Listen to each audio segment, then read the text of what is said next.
Hello friends, ನೀವು ನೋಡ್ತಾ ಇದ್ದೀರಾ one India Kannada YouTube channel. ನಾನು ರಶ್ಮಿ. ಕೇರಳ ಸಿಎಂ ಪಿಣರಾಯಿ ವಿಜಯನ್ ಸೌಹಾರ್ದ ರ್ಯಾಲಿಯಲ್ಲಿ ಭಾಗವಹಿಸುವುದನ್ನು ವಿರೋಧಿಸಿ ಸಂಘ ಪರಿವಾರ ದಕ್ಷಿಣ ಕನ್ನಡ ಬಂದ್ಗೆ ಕರೆ ನೀಡಿದೆ. ಇನ್ನು ಈ ಬಂದ್ ಹಿಂಸಾಚಾರಕ್ಕೆ ತಿರುಗಿದೆ. ಮಂಗಳೂರು ನಗರದ ಕಂಕನಾಡಿಯಲ್ಲಿ ಬಸ್ಸಿಗೆ ಕಲ್ಲೆಸೆದ 6 ಮಂದಿಯನ್ನ ಪೊಲೀಸರು ಬಂಧಿಸಿದ್ದಾರೆ. ಇದೇ ವೇಳೆ ಪಡೀಲ್ನಲ್ಲಿ ಟೈರ್ಗೆ ಬೆಂಕಿ ಹಚ್ಚಲು ಯತ್ನಿಸಿದ ಇಬ್ಬರನ್ನು ಪೊಲೀಸರು ಬಂಧಿಸಿದ್ದಾರೆ. ಬಂದ್ ಹಿನ್ನೆಲೆಯಲ್ಲಿ ಮುಂಜಾಗ್ರತಾ ಕ್ರಮವಾಗಿ ಪೊಲೀಸರು ಹೋಮ್ ಸ್ಟೇ ದಾಳಿ ರೂವಾರಿ ಸುಭಾಷ್ ಪಡೀಲ್ರನ್ನ ಬಂಧಿಸಿದ್ದಾರೆ. ಮಂಗಳೂರಿನ ಬಿಕರ್ನಕಟ್ಟೆಯಲ್ಲಿ ಸುಭಾಷ್ರನ್ನ ಬಂಧಿಸಲಾಗಿದೆ. ಇನ್ನು ರಾತ್ರಿ ವೇಳೆಯೂ ಕಿಡಿಗೇಡಿಗಳು ಕಲ್ಲೆಸೆದ ಘಟನೆಗಳು ವರದಿಯಾಗಿದೆ. ಕೇರಳ ಕರ್ನಾಟಕ ಗಡಿ ಪ್ರದೇಶ ತೂಮಿನಾಡು ಮತ್ತು ಕೋಟೆಕಾರು ಬೀರಿ ಸಮೀಪ ಕೇರಳ ಸಾರಿಗೆಯ 2 ಬಸ್ಸುಗಳಿಗೆ ದುಷ್ಕರ್ಮಿಗಳು ಶುಕ್ರವಾರ ರಾತ್ರಿ ಕಲ್ಲೆಸೆದು ಹಾನಿ ಮಾಡಿದ್ದಾರೆ. ಮಂಗಳೂರಿನಿಂದ ಕಾಸರಗೋಡಿಗೆ ತೆರಳುತ್ತಿದ್ದ ಕೇರಳ ಸಾರಿಗೆ ಬಸ್ಗೆ ಕುಂಜತ್ತೂರು ಸಮೀಪದ ತೂಮಿನಾಡು ಬಳಿ 9 ಗಂಟೆಯ ವೇಳೆಗೆ ಕಲ್ಲೆಸೆದ್ರೆ ಉಳ್ಳಾಳ ಠಾಣಾ ವ್ಯಾಪ್ತಿಯ ಕೋಟೆಕಾರು ಬೀರಿ ಎಂಬಲ್ಲಿ ಕಲ್ಲೆಸೆಯಲಾಗಿದೆ.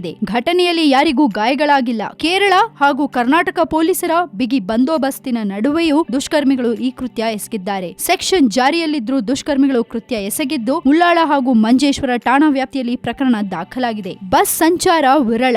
ಬಂದ್ ಕರೆ ಹಿನ್ನೆಲೆಯಲ್ಲಿ ಮಂಗಳೂರಿನಲ್ಲಿ ಖಾಸಗಿ ಬಸ್ಗಳ ಸಂಚಾರ ವಿರಳವಾಗಿದೆ. ಕೆಎಸ್ಆರ್ಟಿಸಿ ಬಸ್ಗಳು ಮಾತ್ರ ಎಂದಿನಂತೆ ಸಂಚರಿಸುತ್ತಿವೆ. ಕಮಿಷನರೇಟ್ ವ್ಯಾಪ್ತಿಯಲ್ಲಿ ಸೆಕ್ಷನ್ ಜಾರಿ ಮಾಡಲಾಗಿದ್ದು ನಗರದಲ್ಲಿ ಅಘೋಷಿತ ಬಂದ್ ವಾತಾವರಣ ಸೃಷ್ಟಿಯಾಗಿದೆ. ಮಂಗಳೂರು ಬಂದ್ ಹಿಂಸಾಚಾರಕ್ಕೆ ತಿರುಗಿದೆ. ಕೆಲವು ಕಿಡಿಗೇಡಿಗಳು ಇಂಥ ಸಮಯಕ್ಕಾಗಿ ಕಾಯ್ತಾ ಇರ್ತಾರೆ. ಯಾವ್ದಾದ್ರೂ ಗಲಾಟೆ ನಡೆದ್ರೆ ಸಾಕು, ಅವರು ಇದ್ರಲ್ಲಿ ಸೇರ್ಕೊಂಡು ಎಲ್ರಿಗೂ ತೊಂದರೆ ಕೊಡ್ತಾರೆ. ಯಾರಿಗೂ ಯಾವುದೇ ರೀತಿ ತೊಂದರೆ ಆಗದೆ ಇರೋ ತರ ಶಾಂತವಾಗಿ ಬಂದ್ ನಡೆಸಿದ್ರೆ ಯಾರಿಗೂ ತೊಂದರೆ ಆಗಲ್ಲ. ಸದ್ಯಕ್ಕೆ ಸುದ್ದಿ ಇಷ್ಟು. ಇನ್ನಷ್ಟು ಅಪ್ಡೇಟ್ಸ್ಗೆ ನೋಡ್ತಾ ಇರಿ Oneindia Kannada YouTube channel. ಈ ನಮ್ಮ ವಿಡಿಯೋನ ಲೈಕ್ ಮಾಡಿ, ಶೇರ್ ಮಾಡಿ and keep watching Oneindia Kannada news channel and don't forget to subscribe.